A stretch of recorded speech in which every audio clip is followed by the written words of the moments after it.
하나님의 말씀은 에베소서 3장 14절 말씀부터 봅니다. 에베소서 3장 14절입니다. 이러함으로 내가 하늘과 땅에 있는 각 족속에게 이름을 주신 아버지 앞에 무릎을 꿇고 비노니 그 영광의 풍성을 따라 그의 성령으로 말미암아 너희 속사람을 능력으로 강건하게 하옵시며 믿음으로 말미암아 그리스도께서 너희 마음에 계시게 하옵시고 너희가 사랑 가운데서 뿌리가 박히고 터가 굳어져서 능히 모든 성도와 함께 지식에 넘치는 그리스도의 사랑을 알아 그 넓이와 길이와 높이와 깊이가 어떠함을 깨달아 하나님의 모든 충만하신 것으로 너희에게 충만하게 하시기를 구하노라. 19절 말씀까지 보았습니다.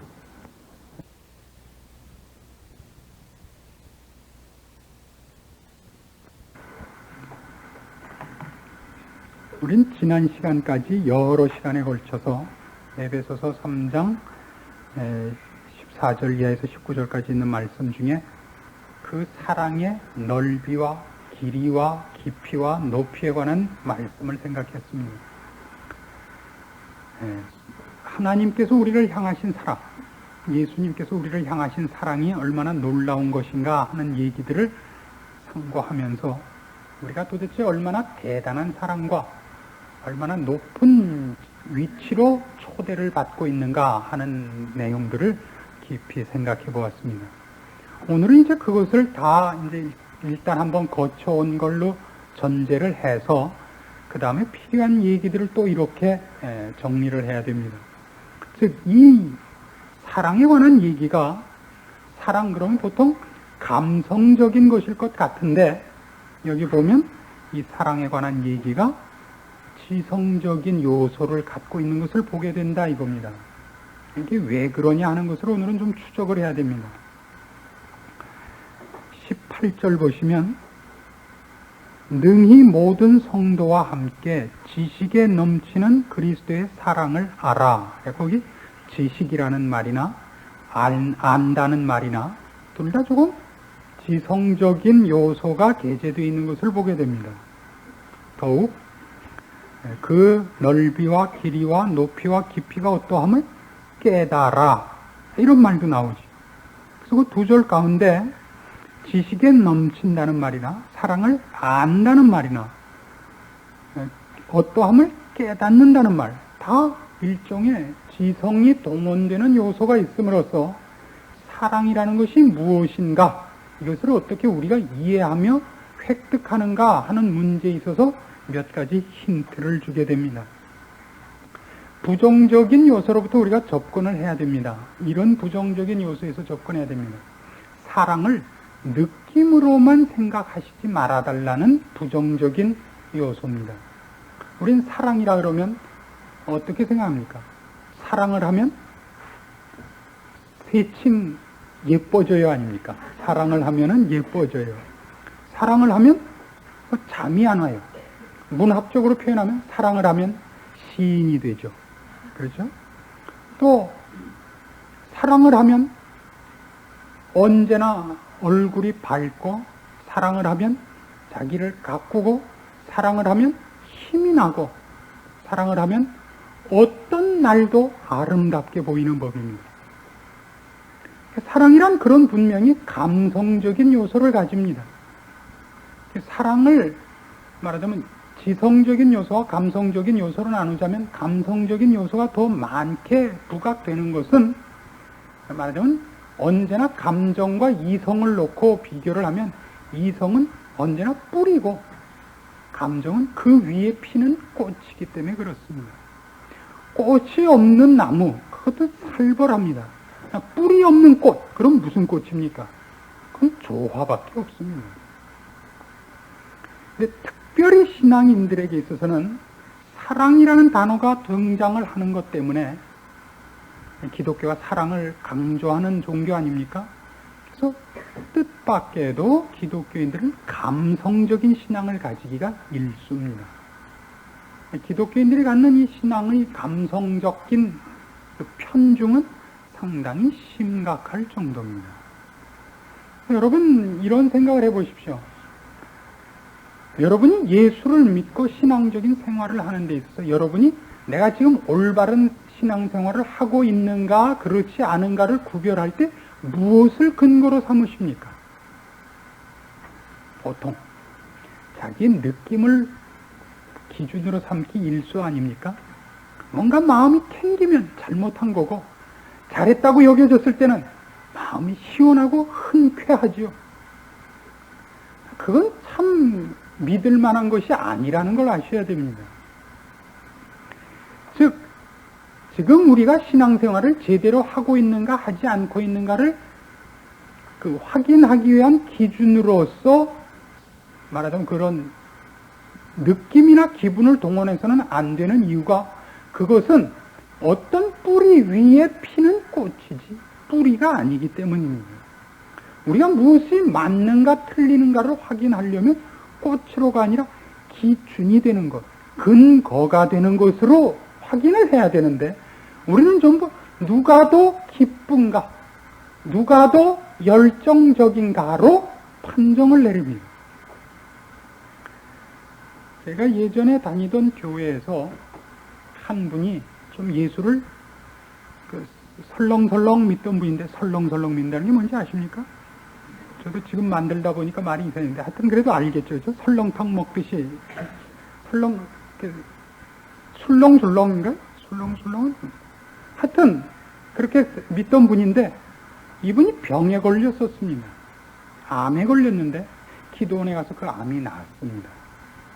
이 사람이 아주 180도 달라졌고 보통 열심을 내는 것이 아닙니다. 새벽 기도도 나오고 철야 기도도 나오고 금식도 하고 기도원에 쩍 하면 기도원에도 가고 사람을 만나면 예수를 열심히 믿자고 하고 근데 그 사람 그런 건 다 좋은데 그것을 연결한 그 사람의 논리 구조는 성경하고 좀 틀립니다. 그래서 난처한 거예요. 근데 이게 참 저희 어머님이 또 뭐라 그러시겠습니다만 저희 어머님은 그때 이렇게 말씀하셨어요. 예, 그 김아무개 집사를 봐라. 뭘 받긴 받은 모양이야. 아니 뭘 받긴 받다니. 야 어쩌고 그렇게 열심을 낼 수 있냐. 뭘 받았느냐가 중요해야 되는데 그렇죠? 뭘 받았는지는 모르지만 열심과 그 만족도를 보라 이거예요. 아니 뭘 받았느냐가 문제죠. 기독교란 그렇죠? 뭘 받았느냐는 관두고 무엇에 시선이 몰려있어요. 그가 얼마나 감동하며 얼마나 희열을 느끼며 얼마나 발작적인가 여기에만 가 있는 게 뭘 받긴 받았어. 야 이게 이제 저희 어머니가 저를 향해서 늘 불만해 하시는 거예요. 저야 옳지만 늘 착었거든요. 기독교는 무엇이냐에 초점이 있지 그것을 받았더니 어떻느냐는 사실은 부수적인 얘기더라 말입니다. 그래서 이 사랑에 관한 얘기에 우리가 꼭 기억해야 할 것은 예수 그리스도의 사랑, 예수께서 나를 향하신 사랑, 하나님이 나를 향하신 사랑, 그리고 나도 그분을 사랑한다고 얘기할 때는 그 사랑에는 뭔가 의미할 것이 있다는 걸 아셔야 됩니다. 그 사랑이 다만 느낌이고 다만 어떤 희열이 아니라 생각하면 생각할수록 즉 씹으면 씹을수록 맛이 나듯이 내용이 있단 말입니다. 내용이. 그 내용이라는 건 어떤 감각적이지 않은 생각하고 생각해야 되는 어렵기 때문이 아니라 다시 꺼내놓고 봐도 즐겁고 다시 꺼내놓고 봐도 즐거운 우리 왜 예전에 85년대 가장 기뻤던 일 중에 하나 인도네시아하고 싸워서 이기고 일본하고 싸워서 이겨 드디어 32년 만에 나가게 된 월드컵 본선 진출. 그러면 다 하는 얘기는 어제 저녁에 다 모여서 텔레비 같이 봤잖아요. 그러나 다음날 아침 일간 스포츠가 동의나는 법이에요. 왜 그렇죠? 알고 있는 결과임에도 불구하고 또 사서 또 보는 거예요. 누가 최순호 선수가 뭐 몇 분 만에 가로막는 주마고도 선수를 제치고 이렇게 나가는 거 아니에요. 어제 다 봤잖아요. 옆에 사람 두들겨가면서 봤는데 녹화까지 해서 밤새 봐놓고도 또 사서 또 본다고. 내용 없이는 안 되는 일이에요. 내용을 반추하는 거예요. 그것이 기쁨의 근거요 내용이기 때문이라고요. 사랑이라는 것은 물론 내용 자체 이겼으면 됐잖아. 그래서 어쨌단 말이야. 이게 아니라고요. 그 사실 위에 피는 어떤 그 머리카락에 곤두서는 것 같은 기쁨은 감성적인 것이지만 그건 언제나 이 발판 없이는 뛰지 않는다고요. 그럼 우리는 어떻습니까? 사랑 그러면 뭔가 어느 날 갑자기 골방에 들어가자 피뢰침에 떨어질 벼락이 지붕을 뚫고 들어오면서 머리를 쭈뼛하게 만드는 어떤 소름 돋는 이상한 거란 말이에요. 왜요? 드라큘라가 나타났어요. 왜 그래요? 말하자면 사랑을 음미하고 따질 것이 없는 것이라고 생각을 합니다. 무슨 직관적인 것, 직통적인 것, 내용은 없이 뭔가 와서 나를 이렇게 붙잡은 것 같은 것. 우리 이렇게 사랑이 되어 있습니다. 왜 이런 말씀을 여러분에게 많이 드리느냐 하면 의외로 신자들이 성경에 약속된 내용들에 대해서 무식하다는 사실입니다. 어느 신자를 막론하고 영적인 갈증을 느끼고 있는 걸 보게 됩니다. 어느 분을 만나도 그렇습니다. 더 많이 하나님에 대해서, 복에 대해서, 기쁨에 대해서, 정당하게 사는 일에 대하여 갈증을 갖고 있습니다. 근데 그것을 어떻게 얻기를 바라느냐 하면 어느 날 문득 뭐가 이렇게 떨어지기를 바라고 있다고요. 간절함만 있어요. 하나님 앞에. 간절함만. 막 정말 여름날, 이 무더운 날 새파트 헐떡이는 것 같아요. 땀이 안 나니까 걔들은 혓바닥만 내놓고 체온 조절을 하잖아요. 모두가 갈급 무쌍한데 옆에 있는 물도 마실 줄을 모르는 겁니다. 떨어져 있는 약속, 이미 나를 향하여 하고 있는 약속, 주어진 얘기들은 듣질 않아요. 귀는 아주 납땜을 해서 막아놓고 눈은 아예 어디다 후벼 펴서 넣고 다니게. 그리고 헐떡이고만 있단 말이에요. 하나님 어떻게 해주십시오. 갈증과 갈급과 초조와 분노까지 섞인 아우성이 있지. 밥통들만 모였더라 이거. 밥통은 밥이나 담지. 이것이 사랑 얘기를 꺼내놓고 하는 데서 우리가 꼭 짚고 넘어가야 되는 것입니다.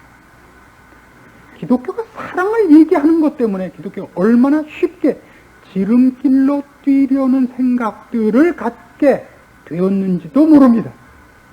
하나님은 한 번도 사랑을 그렇게 얘기한 적은 없습니다. 하나님이 우리를 사랑하셨다 하면 말로가 아니라 실제로 사랑하신 표가 나옵니다. 애굽에서 꺼내시며 홍해를 가르시며 만나를 주시며 적군을 퇴치하시며 여리고성을 7바퀴 돌아서 무너뜨리시며 죽은 자를 일으키시며 이렇게 실제적이라고요. 예수 그리스도를 보내사 십자가에 매 다시며 이렇게 돼 있어요.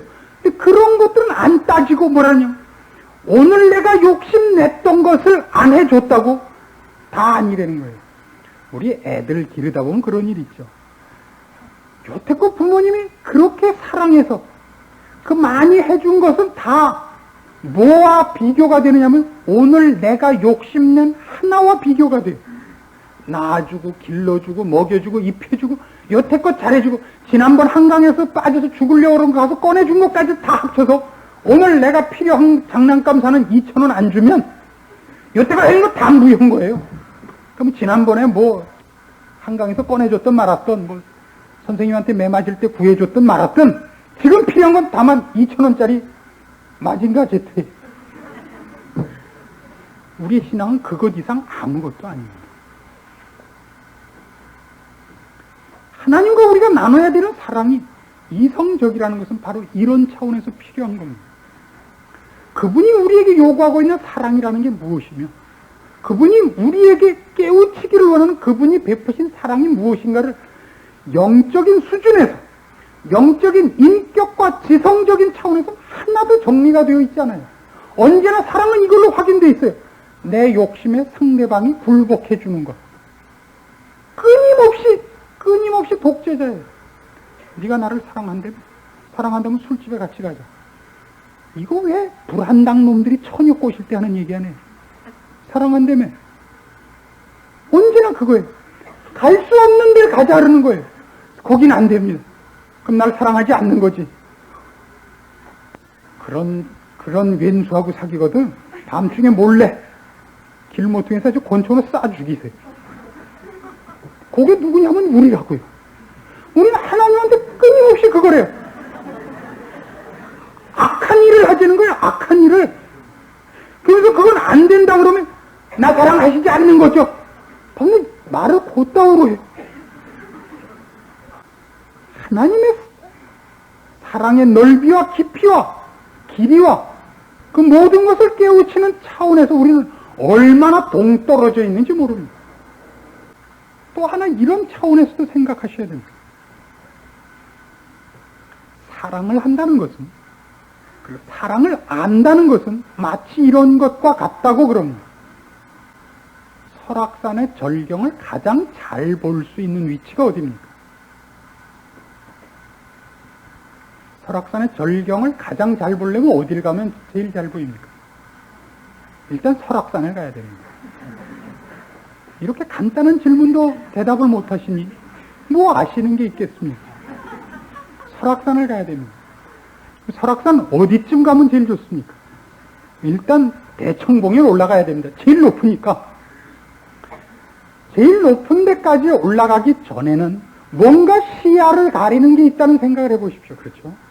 밑에서 위를 올려다보는 경치도 좋은 데가 얼마든지 있습니다. 그러나 어쨌든 산은 제일 높은 봉우리에 올라가기까지는 아직 다 못 본 것 아닙니까? 가장 높은 곳에 올라가야 비로소 전부를 볼 수 있습니다. 그러면 생각해 보세요. 설악산이 아무리 아름답고 아무리 기가 막힌 곳이라 할지라도 아름답고 기가 막힌 경치가 있는 곳에는 올라가기가 쉽다는 법칙이 없습니다. 어느 산을 막론하고 산은 올라가려면 힘이 듭니다. 그래서 이런 말을 하는 사람이 있죠. 어차피 내려올 거 왜 올라가냐? 그런 말을 하는 사람이 어느 산에나 가면 있습니다. 변또 싸들고 쫓아오긴 다 쫓아와서 꼭 버스에서 내리자마자 그 싸움을 붙어요. 야, 여기서 해먹고 가자. 야, 뭐 여기까지 왔는데 꼭대기 안 가요. 야, 어차피 내려올 거 아니냐? 꼭 그래요. 신자들은 누구냐면 어차피 내려올 거 아니냐? 그런 사람들입니다. 올라가면 올라갈수록 어렵습니다. 하나님의 사랑을 아는 것, 그의 사랑을 우리가 얼마나 보느냐 하는 것에도 사실은 끊임없이 산을 올라가는 것 같은 과정이 있다는 걸 아셔야 됩니다. 이렇게 생각하지 마십시오. 좋다. 오늘 우리 박 목사가 성경에 대해서 무식하면서 무슨 사랑을 알려고 그러냐 그랬다. 좋다. 너 두고 보자. 내가 이제 사흘 동안에 다 본다. 그러고도 사랑이 안 오면 너 죽었다고 복창해. 매일 밤 보는 거예요. 웃기지 마세요. 사흘 동안 올라갈 산이 아닌 겁니다, 이거는. 그리고 맨몸으로 그냥 100m 뭐 달리기 시합하듯이 뛰어 올라갈 수 있는 데가 아닙니다. 무장을 하고 에베레스트를 오르려면 방한 장구를 갖추고 양식을 준비하고 어떤 것들은 떼어놓고 올라가야 되듯이 또 산소 마스크를 준비해야 되듯이 그런 한 단계를 올라갈 때마다 준비돼야 하는 어떤 것들이 필요해지는 것입니다. 긴 시간에 걸쳐서 하나를 깨우칠 때마다 다음 단계에 들어가기 위한 준비를 하며 그게 있어야 다음 단계를 가면 그 다음 단계를 위한 또 어떤 준비가 있어야 되며 하는 단계를 거쳐서 비로소 정상에 오르는 겁니다. 그래서 어느 날 문득 정상에 오르자 물론 올라가면서 여기저기 보았습니다만 정상에 오르자 비로소 저 밑에 부곡 양장같이 펼쳐진 설악산을 보는 겁니다. 이걸 너무나 많은 신자들이 골방에 들어가서 기도하고 철야하고 기도원 가서 40일 금식기도 한 번 해서 쉽게 집어넣으려는 욕심들을 많이 하고 있습니다. 아닙니다. 그렇게 쉽지 않습니다.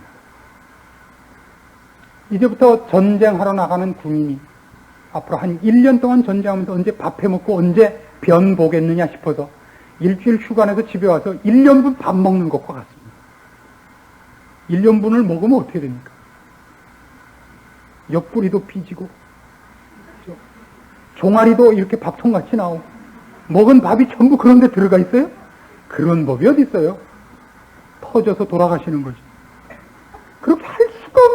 사람은 그런 존재가 아닙니다. 하루에 하루만큼씩 전진하는 겁니다. 신앙을 어느 날 갑자기 돈 벼락을 맞듯이 맞는 거라고 생각하지 마십시오. 왜 이런 얘기들을 자꾸 우리가 갖게 됐다고요? 왜 이런 생각이 들게 됐다고요? 성경이 그 내용의 가장 큰 것을 설명할 때 사랑이라는 단어가 등장했기 때문일 거라고 상상합니다. 그리고 우리는 사랑이라는 얘기는 이성과 논리적인 것이 아니라 어떤 직관적이고 신비로운 것이라는 생각을 많이 했기 때문에 그런 오류를 우리가 스스로 범하게 된 것이 아닌가 싶다. 우린 여기에서 그 많은 문제들을 지금 헤쳐나가야 됩니다. 여기 있는 세 단어들 중에서 가장 조심해야 되는 단어는 안다는 뜻일 겁니다. 안다는 말은 논리적이고 이성적이고 개념적인 것을 더 벗어난, 더 뛰어넘는 겁니다. 처음에 우리가 하나님의 사랑을 아는 것은 훨씬 개념적인 차원에서입니다. 어느 날 그것을 경험합니다. 경험하면 우리가 그것이 사실이라는 것을 알게 됩니다. 아까 제가 앞에서도 서두의 말씀을 꺼냈다가 이 부분에 와서 확실하게 하기 위해서 지나온 것이 있습니다. 즉, 믿음이라든가 신앙 생활하는 것을 이 느낌으로 갖고 계시는 분들은 신앙이 굉장히 흔들립니다. 이것과 결부됩니다. 그의 신앙이 아직도 이론적인 분은 확신이 없습니다. 신앙이 강하지 않습니다. 이론적이기만 할 때는. 왜냐하면 이론적인 신앙은 또는 감정적인 신앙은 자기 마음에 달려있기 때문입니다. 이론이 자신을 항복시키지 않습니다. 이론은 하나의 가능성일 뿐입니다, 보통. 그래서 기독교는 말하자면 진리일 가능성이 있고 하나님은 계실 가능성이 있는 것까지밖에 사실은 힘을 발휘하지 못합니다. 이론이라는 것은. 그래서 그 느낌이 본인이 그쪽에 대해서 신앙적인 데 대하여 치우쳐 있는 날에는 사실인 것 같고 본인의 마음이 불신앙 쪽에 치우쳐 있는 날에는 그것이 아닌 것 같습니다. 이 신앙 형태를 여러분이 잘 음미하십시오. 이 수준을 꼭 한 번씩 지나칩니다, 사람들이. 성경이 한 약속들을 믿고 싶어요. 사실인지 아닌지를 확인할 방법이 없어요. 사실이었으면 좋겠어요. 사실이라고 믿고 싶어서 사실이라고 믿는다고 말을 해요. 그러나 알아요, 속을. 믿는다 그러지만, 믿는다 그러지만, 믿는다는 말을 쓰지만 그 말이 공허한 것을 자신이 알아요. 아닌 것은 아닌데 아무리 믿는다 그래도 내가 갈증을 느끼고 내가 항복하고 싶은 것만큼 그 단어가 나를 채워주지 못해서 믿습니다. 괜히 아우성을 쳐요. 조용히 기도해도 되는 거 괜히 악을 쓰게 된다고요. 기도를 큰 소리 치는 사람은 보통 정신이상자예요. 이런 면에서. 그러니까 자기 자신이 불안해서 고함이라도 지르는 거예요. 도둑이야 소리는 왜 질르죠? 잡겠다는 뜻이 아니라 아이 놀랬다란 말이에요. 그렇죠? 아이 깜짝이야. 계속 도둑이야 그러는 거지 잡으려면 왜 소리를 질러요? 죽은 듯이 숨었다가 너희놈 하고 때려야죠. 기도도 그냥 주시옵소서에 믿습니다 뭐지 사실은 안 믿어지는 거죠. 솔직히 말해보세요.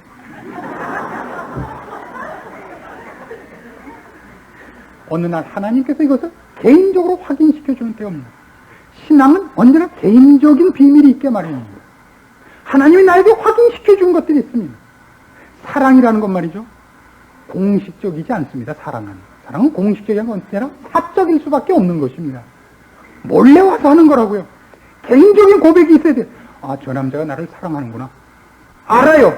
여자들 같이 그거 금방 알아챌까요? 아, 그렇구나. 딱 알아요. 근데 이 왼수가 사랑을 고백을 안 해. 밤낮 집 앞에 와서 뺑뺑이를 돌면서도 만나면 저 시간 있으세요? 왜요? 시간 있으면 어떡하려고? 저 시간이 있냐고요? 있으면 어떡하고 없으면 어떡하려고 그래? 그럼 없는 거예요. 없어요. 그래, 없으면 좋겠어요. 이건 모르는 밥통이죠. 뻔히 알아요. 좋아하는 줄. 그러나 사랑은 개인적인 고백이 있는 법입니다. 하나님은 그의 사랑하는 자녀들에게 개인적인 그런 말하자면 확인을 주십니다. 또 우리도 하나님 앞에 개인적인 고백을 하도록 하십니다. 공식적인 고백이 아니라 성경 말씀을 믿습니다. 예, 하나님은 이렇게 약속하셨습니다. 정도가 아니라 예, 이제 제가 압니다. 하나님 저를 사랑하는 분입니다. 제가 압니다. 이 고백이 있도록 하시는 분입니다. 이게 없을 수가 없습니다. 이게 안다는 뜻입니다. 그런 하나님과 사이에, 나와의 사이에 신비로운 개인적인 비밀이, 그러나 분명한 어떤 이 들뜬 마음이 아니라 내용이 있게 된다고요. 이런 사랑이 없을 수가 없습니다. 그런 것이 있게 되면 우리는 드디어 성경에 약속된 모든 것이 사실인지를 확신하게 됩니다. 이런 것을 구원 부분에서 경험하신 분들이 많이 있는 줄로 압니다. 구원 얻은 것을 확신하며 하나님께서 나를 사랑하시고 구원해 주셨다는 사실을 분명하게 알게 되는 체험도 하나님께서 우리를 사랑하시기 때문에 주시는 그 체험이요, 개인적인 비밀스러운 기적인 것입니다. 이런 것들이 있게 마련입니다. 그러나 한 걸음 더 나가서 이 단어와 비교를 해보셔야 됩니다. 18절 다시 보시면 능히 모든 성도와 함께 지식에 넘치는 그리스도의 사랑을 알아라 그랬습니다.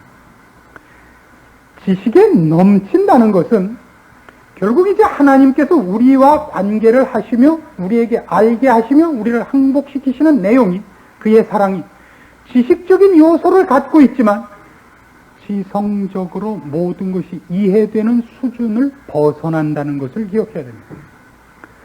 성경에 약속된 어떤 것들은 우리가 지금 경험할 수 없는 것들이 있습니다. 사실입니다. 우리는 어떤 부분에 대해서 경험을 하냐면 여기에 약속된 수많은 약속들 중에 어느 것 하나를 경험하게 됩니다.